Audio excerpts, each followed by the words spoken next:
It is commonly accepted that a Major League Baseball player that is successful at getting a hit 30% of the time is really good. And I think it's interesting because we say, here's what everyone else has done. For years and years and years, we find that a handful of people rise above this 30% bar, and more people, more often than not, people are below that line. And so we define meeting or just exceeding that 30% mark in some way.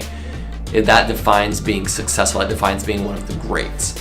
It's interesting when I think about that in the context of our work, because it is so easy for us to do the same thing and to look at the people around us and say, well, the bar is set here, so that's the standard that I need to meet. Instead of defining for ourselves what that really looks like, what financial success looks like, or what relational success looks like, or what impact success looks like, we say, well, what is everyone else doing? Okay, that's the bar that I need to get to.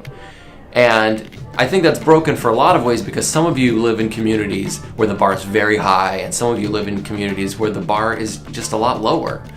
And I don't want to settle for a specific kind of success because that's what I see everyone else doing. And I also don't want to strive for a different kind of success because I see that that's what everyone else is doing.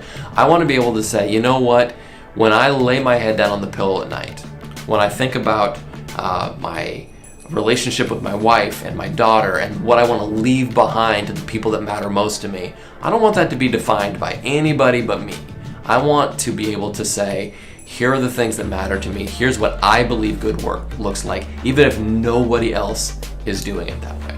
You know, in 1954, Roger Bannister was the first man in recorded history, the first person in recorded history to break the 4-minute mile. Before that, they thought it was physically impossible.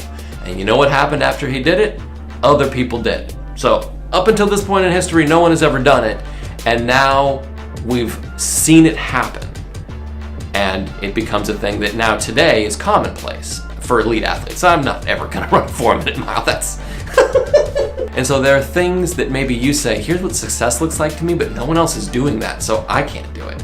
Well, be the first. Be the one that shows everyone else this is possible, and it's kind of freaking awesome.